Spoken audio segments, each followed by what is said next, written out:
정부는 13일 국가 재정 운용의 기준이 되는 재정준칙을 조속히 법제화하겠다고 밝히면서 재정의 지속 가능성과 객관적인 운용 기준의 필요성을 강조했다. 하지만 전문가들은 재정준칙의 필요성을 인정하면서도 경제위기 상황에서 경직된 재정 기준을 섣불리 적용하면 자충수가 될 가능성도 있다고 우려한다. 재정준칙 도입에 대한 논의는 이전부터 계속되어 왔지만 지난 2년여간 코로나19 관련 지출로 재정 적자가 빠르게 늘면서 정부가 재정준칙 법제화를 추진하는 데 동력을 보탰다.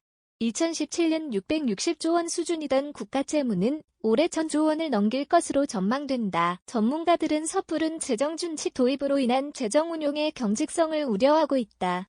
하준경 한양대 경제학부 교수는 중장기적인 지속 가능성을 위해 재정 운용 규율이 필요하다는 것은 맞는 얘기지만 기준을 수치로 못 받게 되면 상황에 따라 민간 경기가 부진할 때 정부가 해야 할 역할을 못하게 될 수 있다고 말했다. 특히 물가 상승 여파로 올해 4분기부터 내년까지 경기 회복세 둔화가 예상되는 상황이다.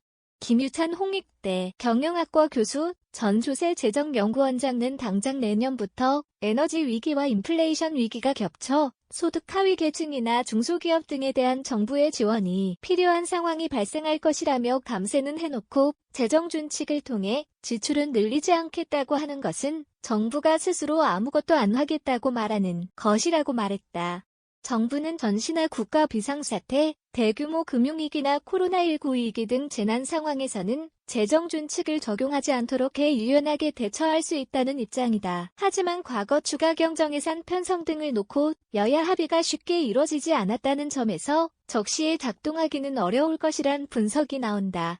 재정준칙 도입과 동시에 바로 예외 상황에 맞닥뜨릴 가능성이 큰 점도 재정준칙을 당장 법제화해야 한다는 정부의 주장을 약화시키는 요소다.